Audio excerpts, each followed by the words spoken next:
Ja tervetuloa takaisin tänne Koskenkorvalle ja tervetuloa lähetykseen myös lukkarilegenda Mauri Pyhälahti. Kiitos, kiitos. Mauri, tänä päivänä paljon puhutaan siitä, että Suomessa huippulukkarit ovat katoavaa luonnonvaraa. Mitä mieltä olet siitä väitteestä?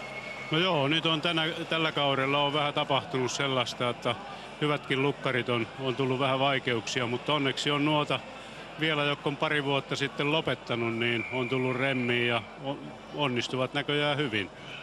Jos vertaat niitä aikaa, kun pelasit itse huipulla, niin miten hyvin pärjäsit tämän päivän joukkueessa?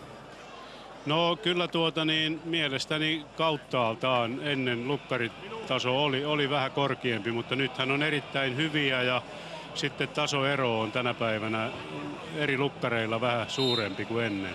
Jos mietitään sitten koko tätä lukkareiden kirjoa ja tulevaisuutta, niin mitä sinun mielestä pitäisi tehdä?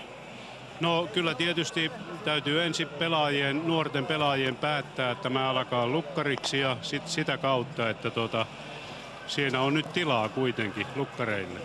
Ja lukkari on yksi merkittävässä roolissa tietysti oleva. Hän kantaa suurimman vastuun tässä ulkopelistä. Joo, kyllä se tietenkin pesäpallossa tulee aina olemaan kuitenkin äärettömän tärkeä pelaaja. Mauri, jos nostaisit sitten tuolta tämän päivän lukkarista semmoisen, joka muistuttaa sinua eniten, niin kuka hän olisi?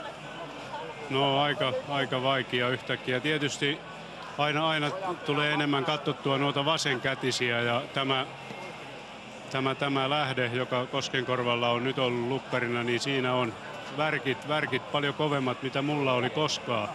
Että se täytyy vaan reenata ja kehittää itseä enempää, koska on ihan nuori kaveri vielä, että ensi askeleita vasta on lukkarina. Kiitoksia, Mauri. Kiitos.